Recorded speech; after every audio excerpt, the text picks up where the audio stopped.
Oke, selamat ketemu lagi dengan saya Sugeng Haryanto. Kita akan discuss tentang laporan keuangan. Perusahaan, seorang manajer itu adalah orang yang diberikan kepercayaan untuk mengelola perusahaan oleh pemilik, atau manajer itu kita kenal dengan seorang agen, dan pemilik perusahaan namanya prinsipal. Ketika seorang manajer pasti karena diberikan kesempatan atau diberikan untuk mengelola suatu perusahaan, maka pasti ada penilaian kepada manajemen tersebut, yang kita kenal dengan bagaimana kita menilai bagaimana kinerja seorang manajer. Nah, itu akan tercermin dari kinerja suatu perusahaan. Dari mana kinerja suatu perusahaan itu kita tahu, kinerja perusahaan itu diketahui dari apa yang dilaporkan oleh perusahaan berupa laporan. Salah satunya ada berupa laporan keuangan perusahaan atau financial statement-nya. Apa sih laporan keuangan itu? Laporan keuangan adalah merupakan pertanggungjawaban seorang manajer atau pimpinan perusahaan sebagai suatu agen atas pengelolaan perusahaan yang dipercayakan oleh pemilik. Dalam hal ini adalah agen perusahaan. Itu kita ambil dari Wahyu Diono 2014. Kemudian IAI mengatakan laporan keuangan adalah suatu struktur yang menyajikan posisi keuangan.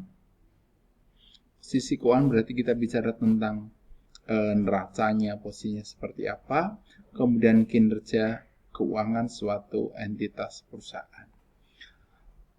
Jadi laporan keuangan adalah suatu catatan informasi keuangan suatu perusahaan pada suatu periode akuntansi yang dapat digunakan untuk menggambarkan kinerja perusahaan. Kenapa harus ada suatu periode?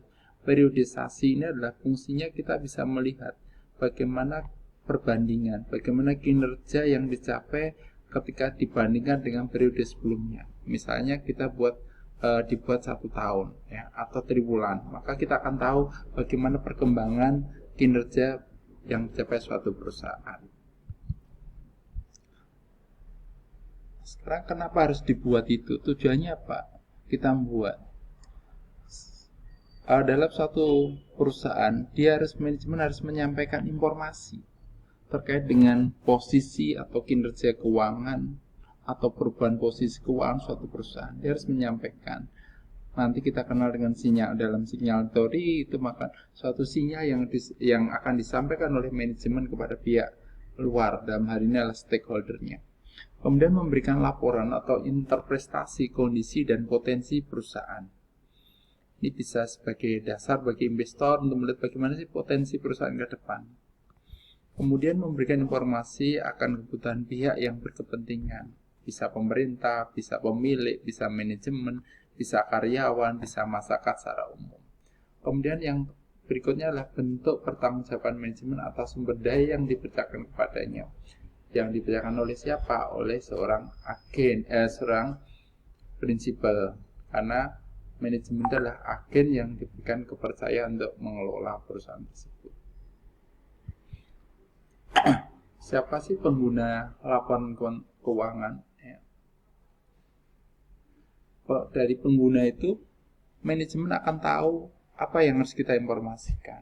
Sehingga konten dari laporan keuangan itu apa saja. Kalau kita lihat di laporan keuangan itu pasti ada laporan keuangan berupa neraca, kemudian laba rugi, kemudian perubahan ekuitas dan arus kas. Tapi di bawah itu selanjutnya pasti ada catatan atas laporan keuangan. Itu adalah catatan yang ada di situ. Catatan adalah bagian yang tidak terpisahkan dari laporan keuangan. Kita balik lagi. Penggunanya siapa? Pertama adalah investor. Investor itu adalah orang yang akan atau menanamkan dananya di suatu perusahaan. Misalkan saya akan membeli saham suatu perusahaannya Astra International, maka saya akan berpikir seorang investor itu pasti memikirkan berapa return yang saya peroleh ke depannya. Kenapa? Karena akan terkandung risiko di dalamnya. Sehingga investor akan berpikir bagaimana risk and return yang dia peroleh. Itu sebagai dasar keputusan. Karena investasi adalah kita bicara tentang menanamkan dana untuk kepentingan kita mulai di masa yang depan, di masa yang datang kita memperolehnya. Kemudian kreditor, misalkan pihak bank yang memberikan pinjaman ke satu perusahaan, dia akan berpikir apakah saya memberikan enggak, karena ketika bank memberikan pinjaman berarti ada risiko di dalamnya kalau nanti terjadi kredit macet. Sehingga ketika dia melakukan satu pemberian kredit, maka dia harus melakukan analisis terhadap perusahaan tersebut. Salah satunya dilihat dari laporan keuangannya. Ya, kalau nanti lihat di analisis kredit tentunya kita mengenal dengan 5C itu. Kemudian karyawan itu punya kepentingan apa? Untuk melihat kemampuan perusahaan untuk memberikan balas jasa. Mampu nggak perusahaan itu membayar? Misalkan sekarang apakah dalam kondisi pandemi sekarang apa perusahaan itu mampu membayar nggak dengan UMK yang 2021 yang baru? Nah, mampu nggak? Itu kita lihat dari potensi laporan keuangannya. Kemudian pemasok supplier, kemampuan perusahaan untuk membayar ketika saya memasok. Ya, nanti kalau dia nggak kuat bayar, itu menjadi masalah. Jadi untuk kepentingan meyakinkan pemasok bahwasanya perusahaan tersebut mampu membayar. Salah satunya misalkan untuk membayar jangka pendek. Jadi kita bisa lihat likuiditasnya seperti apa. Kemudian pemerintah. Kaitannya apa? Pemerintah itu kaitannya dengan pajak, kontribusi pada ekonomi nasional. Kemudian pelanggan atau customer, ya. Kemudian masyarakat secara umum, yaitu salah satunya pencari kerja. Kita masuk, laporan keuangan itu ada berapa? Laporan keuangan itu ada 4 laporan keuangan. Satu namanya neraca, laporan laba rugi, laporan baru atas, dan laporan kas, serta catatan atas laporan keuangan. Ya. Kalau kita membuat laporan keuangan, teman-teman di akuntansi, ya, kalau kita abaikan misalnya kita laporan kas saya pisahkan dulu, maka kalau kita membuat laporan keuangan tentunya adalah membuat laporan laba rugi dulu. Kemudian kalau kita perusahaan itu kita lihat laporan laba rugi, misalkan kalau perusahaan itu mengalami bisa memperoleh keuntungan atau laba, maka laba itu misalkan laba itu bisa ada sebagai laba ditahan, ya, atau sebagian digunakan untuk membayar dividen kalau bentuknya PT, ya. Maka laba ditahan itu akan menambah ekuitas. Jadi di dalam laporan perubahan ekuitas itu ada ekuitas awal tahun, ya, kemudian ditambah dengan laba ditahan, maka akan menjadi ekuitas akhir tahun, ya, atau menjadi ekuitasnya yang akan dicatatkan pada laporan keuangan di neraca di bagian pasifah di bagian ekuitasnya. Kalau dia membukan laba, ada laba ditahan, maka ekuitasnya akan meningkat. Sebaliknya, kalau perusahaan itu mengalami kerugian, maka ekuitasnya akan turun. Sehingga di neraca akan turun. Ya. Kenapa kemudian kalau kita melihat di laporan keuangan itu yang muncul adalah yang paling atas dan neraca? Neraca itu adalah satu potret satu perusahaan. Jadi potret tentang posisi keuangan. Seperti kita melihat suatu orang, maka kita lihat performanya dulu. Performa perusahaan itu salah satunya yang kelihatan asetnya berapa sih? Itu kita lihat di neraca. Nah, jadi ada laporan laba rugi. Kalau perusahaan itu bukan laba, bisa nanti meningkatkan ekuitas. Kalau dia rugi, ekuitasnya akan turun. Ya.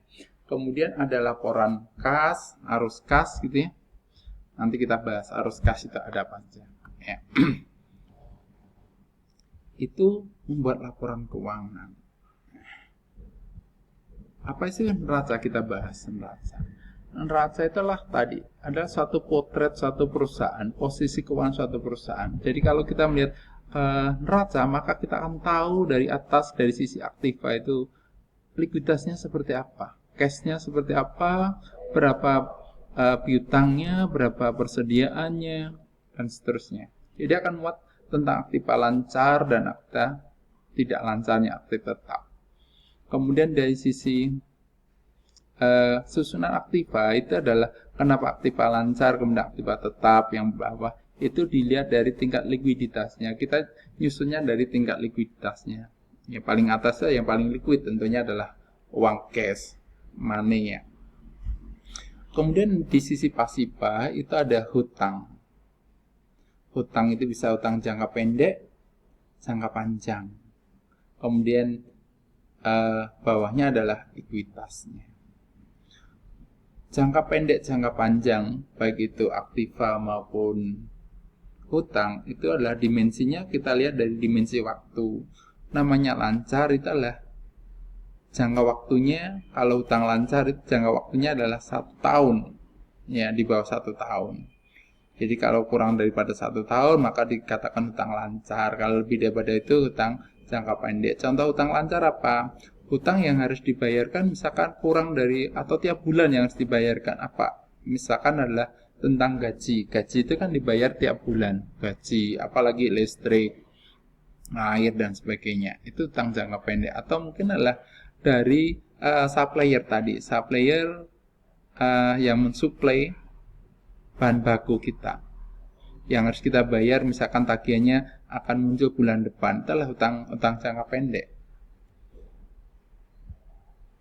Nah, sehingga kalau kita lihat di neraca, ya sekarang neraca susunannya bukan T dan bawah, ada aktiva, itu aktiva lancar dan aktiva tetap.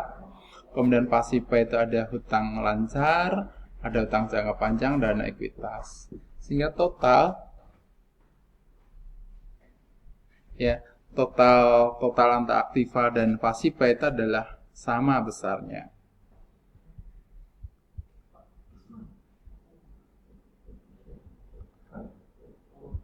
Kemudian berikutnya adalah laporan laba rugi.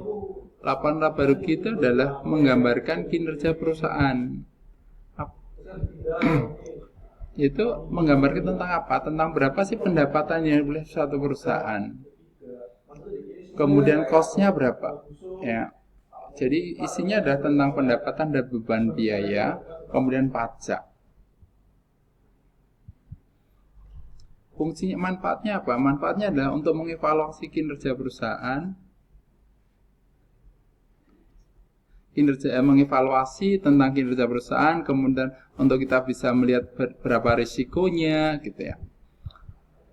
Kemudian elemennya apa? Ada pendapatan, ada keuntungan, ada kerugian. Kemudian ada perubahan ekuitas. Tadi perubahan ekuitasnya adalah ekuitas awal tahun. Kemudian ada perubahan laba ditahan masuk atau dia mengalami kerugian, maka akan muncul arus ekuitas akhir tahun. Ya, berubah atau enggak. Kemudian terakhir tentang arus kas. Arus kas itu apa? Suatu laporan yang menjadi informasi mengenai penerimaan kas dan pengeluaran kas oleh suatu entitas selama periode tertentu. Ya, periodenya berapa? Ya 1 tahun. Oke, sebagai bahan saudara bisa melihat untuk laporan keuangan di IDX ini. Oke, untuk sementara itu tentang pendek untuk laporan keuangan. Terima kasih, selamat belajar. Semoga bermanfaat. Assalamualaikum warahmatullahi wabarakatuh.